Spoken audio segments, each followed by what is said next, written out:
That is the reason I have to keep coming back to my friend Dave Portnoy. Man, of course this is where we have to start off this podcast. Of course 69 starts with Portnoy. I should be so grateful. He has been such an amazing friend to me over the years. Truly and honestly, authentically, he has been a great friend. He has taught me so many lessons, time and time again, about reality and what it's like to interact with it, which is why he needs me now more than ever. How many times have we talked about Dave bringing up the Arizona Bowl as just one of the many manipulations of Dave's energy? How about all of the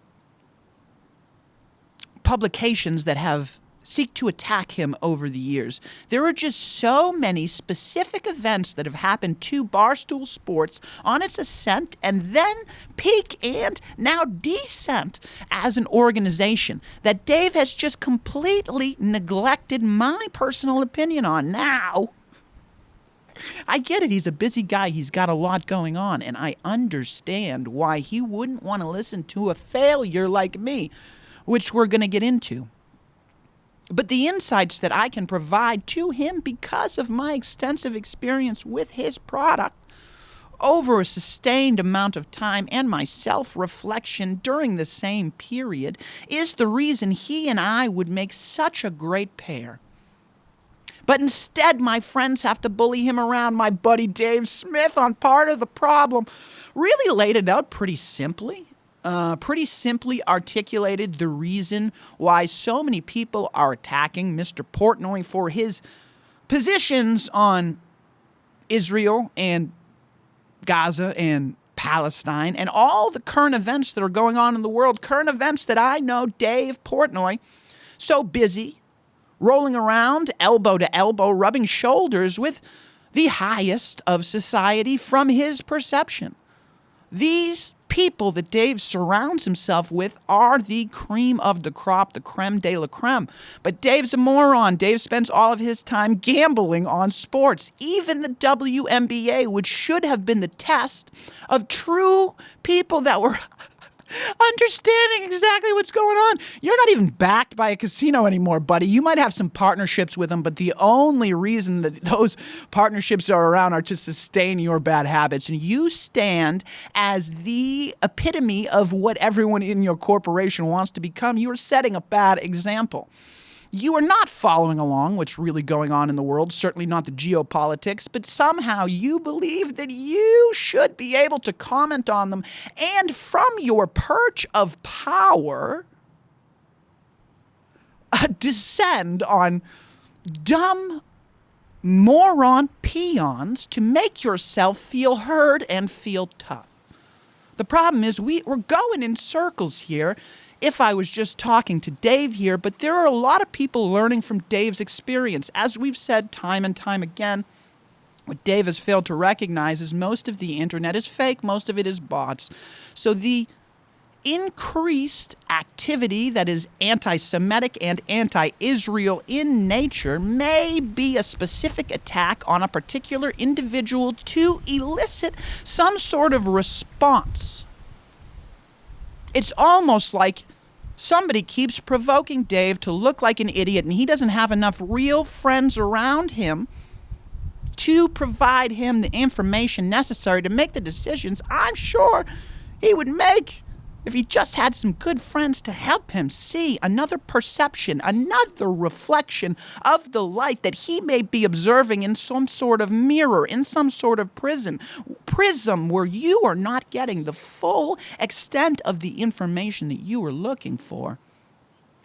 My friend Tim Dillon did it very funny in a more entertaining, maybe less heavy way than my buddy Dave Smith did it, but nonetheless, both of them serve the same purpose to crush my buddy Dave, who, as I said at the beginning of this podcast, is one of my good friends, one of my best friends. He just doesn't like to take my advice. It's so funny the way the tables have turned on all this.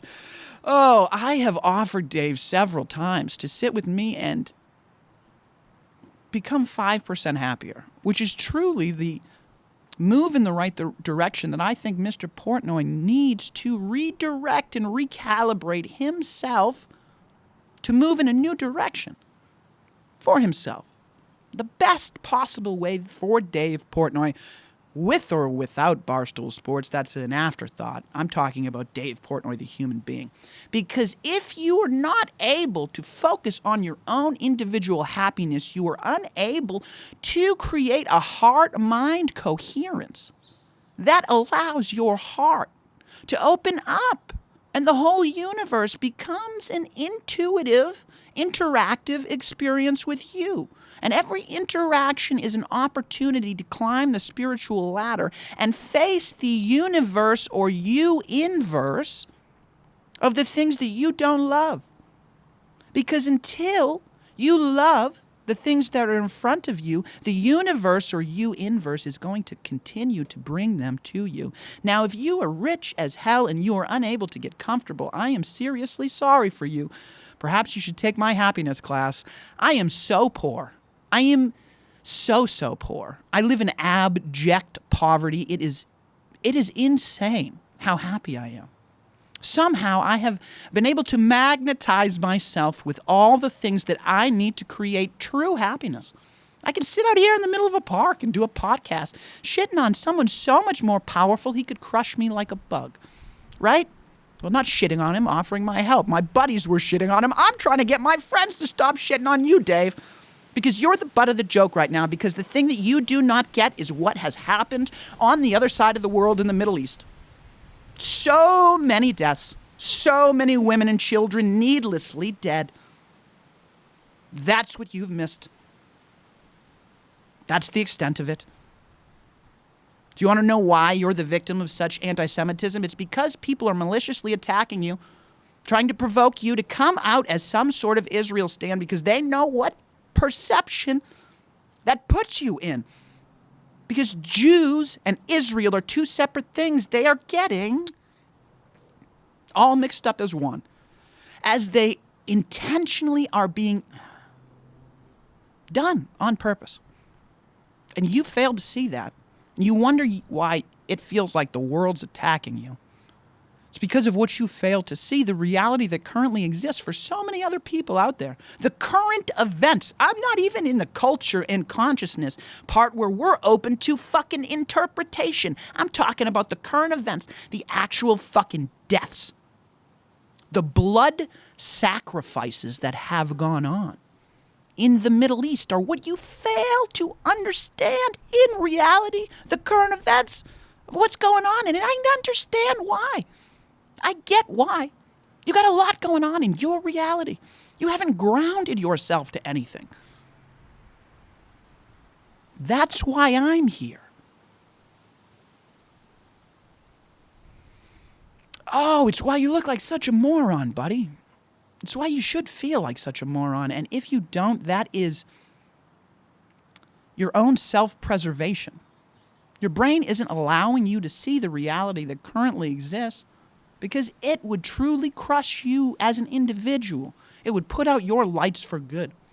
What you need to do is you need to move slowly into the reality, the merged reality with everyone else. Because every light has a shadow. Every light has a reflection, right?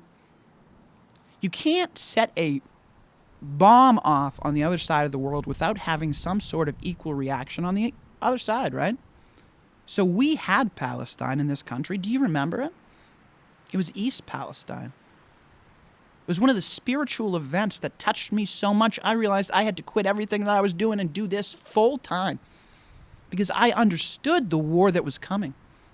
The war is spiritual now more than ever, and I am still in the current events section of this podcast. That is what's going on. In the coming days, weeks, months, and years, you will understand East Palestine, Ohio, and what that chemical explosion truly was. Almost the exact same thing on the other side of the world. Oh, it's so horrible, so horrific, it gives me chills to draw the connections between the quantum mechanics that exists all over this reality that you fail to see. These are the quantum entanglements that are going on that we all suffer through, certainly us on the bottom of society. Until you're able to ground yourself and see the world clearly, perhaps through the eyes of a friend that has offered his friendship time and time again, I do not know how we change.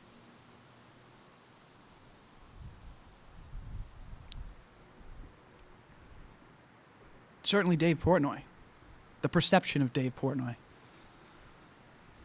All right, buddy. Somehow I always find myself standing next to the person in the room that's catching the most heat.